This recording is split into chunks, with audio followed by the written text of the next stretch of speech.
Hello, it's Friday, December 5th, 2025, and this is your Appalachia Daily Update. Thanks for making a little time today to catch up on what's happening across Murphy, Hayesville, Blue Ridge, Blairsville, Andrews, Marble, and the Copper Hill and McKaysville area. This update focuses on what you can do, where you can go, and what you need to know over the next few days. Before we get into the full rundown, let's start with a quick weather and fire check for the region. Across Cherokee, Clay, and Graham counties today, we're looking at seasonable December weather. Daytime highs land in the upper 40s to low 50s, with overnight lows dipping back into the low 30s. Skies stay partly to mostly cloudy, with only a small chance of a light passing shower late tonight into very early Saturday. Winds are light, and we're not expecting any severe weather. The weekend stays cool but pretty reasonable for outdoor events, with Saturday trending just a touch warmer than today and Sunday cooling a bit again. On the fire weather side, we are out of the worst of the fall drought pattern, but fuels in the woods and along the ridges can still be dry enough to cause trouble. The North Carolina Forest Service maps for our area show a generally low to moderate fire danger rating for today. There's no countywide burn ban in place right now, but officials still recommend extra caution if you're doing any outdoor burning. That means never leaving a brush pile unattended, keeping a hose or water source handy, and skipping the burn altogether if winds pick up this weekend. All right, let's get into what is happening town by town, starting in Murphy. If you are in Murphy, the big thing circled on just about every calendar is the annual Murphy Christmas Parade on Saturday evening. Lineup begins near the Valley Village Shopping Center, and the parade is scheduled to step off at 6 o'clock in the evening. The route will roll its way through downtown and finish near the old L&N Depot. Expect floats from local churches, small businesses, school groups, and civic organizations, plus marching bands, lights, and plenty of candy for the kids. If you plan to go, it's a good idea to arrive early, especially if you want a spot along the heart of downtown. Bring a chair, a blanket, and a thermos of something warm. If you are coming in from Peachtree, Martins Creek, or Marble, remember that downtown street closures will start a bit before parade time, so allow some extra travel time and consider parking just outside the core and walking in along the Riverwalk or side streets. Local shops and restaurants will be open, so this is a nice chance to combine holiday shopping with the parade itself. Murphy also has a lot going on in the schools and arts community next week. Over at the Cherokee County Schools of Innovation, the Innovation Theater Group is getting ready to present a junior version of Rudolph the Red-Nosed Reindeer. Performances are scheduled for early next week, and tickets are family-friendly in both price and content. If you have kids or grandkids who love the classic claymation Rudolph, this is a fun way to introduce them to a live theater presentation in a low-pressure setting. Keep an eye on the school social channels and local event listings for exact show times and ticket details. Let us slide over the ridge now to Clay County and Hayesville. Tonight in Hayesville, the Peacock Performing Arts Center is hosting Christmas with the King. This is an Elvis-themed holiday concert starring Travis LeDoit, who is widely known for his Elvis tribute performances. The show is set for 7:30 this evening at the Peacock on Church Street. Tickets for this one have sold quickly, with adult, senior, military, and kids pricing tiers, and reports earlier this week suggested that only a limited number of seats remained. If you already have tickets, consider this your reminder to plan your evening around it, including parking and dinner before or after the show. The Peacock has become a real anchor for Clay County arts and culture, so even if you cannot make this particular concert, it is worth looking at their upcoming schedule. You will see everything from kids' showcases to tribute bands to songwriter nights, and quite a few of those events pull visitors from Murphy, Andrews, Blairsville, and beyond. Heading south and east into Fannin County, Blue Ridge has slipped from fall color season straight into holiday market season. In downtown Blue Ridge, the Blue Ridge Mountains Arts Association is running its holiday market at the Art Center. The market transforms the gallery into a space filled with local and regional art, handmade gifts, pottery, jewelry, and holiday decor. It gives you a way to shop small and support local artists rather than ordering everything online.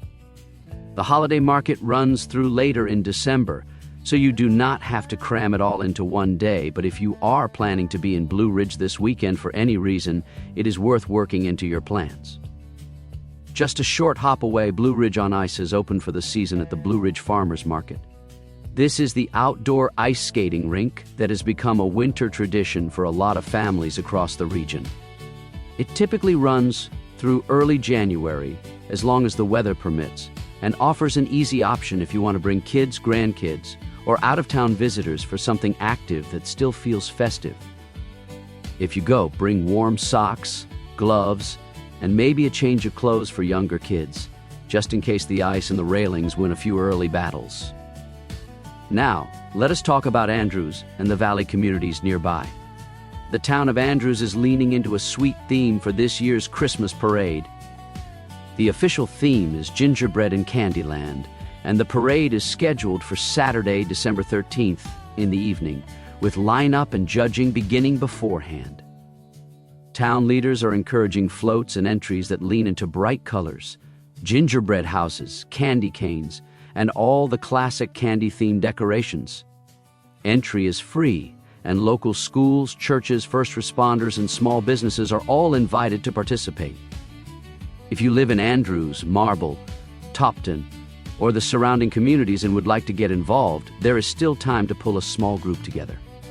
Check the Town of Andrews website or town hall for the parade application and details on lineup time, the route, and judging. Even if you choose to just watch this year, it is a good date to go ahead and mark on your calendar, so it does not sneak past in the holiday rush. Now let's head west along the river to Copper Hill and McKaysville, where tomorrow is a big day in the Twin Cities. Tomorrow morning, the Twin Cities Market will set up along the McKaysville and Copper Hill Steel Bridge area. This is a daytime market running through the late morning and early afternoon, with local makers, food vendors, and small businesses setting up booths. It's a good place to find handcrafted gifts, baked goods, and seasonal items without having to drive to a larger city. In the afternoon, the Copper Hill Kiwanis Christmas Parade will roll through downtown as part of this year's Copper Hill Express theme. Lineup begins near McKaysville City Park around midday, judging happens at noon, and the parade itself is scheduled to start at 2 o'clock. The route carries floats, marching units, and classic cars through the Twin Cities, giving residents on both sides of the state line a shared holiday tradition. If you plan to go, remember that parking around the downtown bridge area will be tight. Give yourself time, dress warmly, and expect to do a bit of walking. Let's take a minute now for a quick sports check before we move into the Friday Trails segment. The big headline tonight is high school football. The Murphy Bulldogs are hosting Starmount in the regional final of the 2A West bracket of the North Carolina High School Athletic Association playoffs. Kickoff is scheduled for 7 o'clock this evening at Murphy High School. It's a home game, and the winner will punch a ticket to the state championship game. Expect a packed house. So, if you're going, plan to arrive early, dress in layers, and be prepared for cool temperatures once the sun goes down. Across the region, high school basketball is also starting to ramp up. Early season games are giving coaches a look at new lineups and giving fans a reason to get back into the gyms. Hayesville, Murphy, Andrews, and other area schools are all moving through their non-conference and early conference schedules. If you've been thinking about supporting your local teams, this is a good time to check school calendars and pick a home game or two over the next couple of weeks. To close today's update, let us make our Friday Trails segment part of the feel-good finish.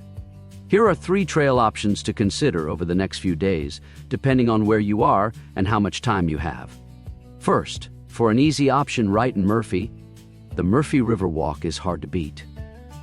It gives you gentle river views, a mostly flat path, and a chance to stretch your legs before or after downtown events like the Christmas parade.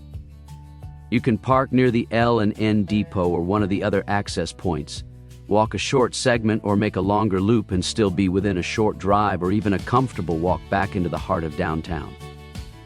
Second, if you're closer to Hayesville or Hiawassee, The Jackrabbit Mountain Trail system near the lake offers several loop options.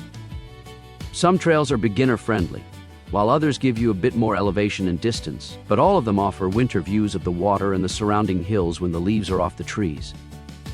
Be sure to check for any posted closures, wear bright clothing during hunting seasons, and let someone know your general route and return time. Third, if you are up toward Blairsville, Vogel State Park remains one of the easiest places to take a winter walk on mostly paved or well-maintained paths. The loop around the lake is short but scenic, and the park has infrastructure like restrooms, parking, and picnic areas that make it a good choice for families or folks who want a gentle outing without a long drive into backcountry trailheads. Whichever trail you pick, keep in mind that daylight is short right now. Start earlier than you think you need to. Carry a small flashlight or headlamp just in case, and pack a light jacket even if the day starts out mild. That is the Appalachia Daily Update for Friday, December 5th, 2025. If you have a local event, a nonprofit fundraiser, or a good news story you would like us to consider for a future update, you can reach out through our social channels or by email. We especially welcome notes from small towns and communities that don't always show up in the bigger regional media. Thank you for listening today. Take care of your neighbors, and they will take care of you. We will be back with another Appalachia Daily Update tomorrow.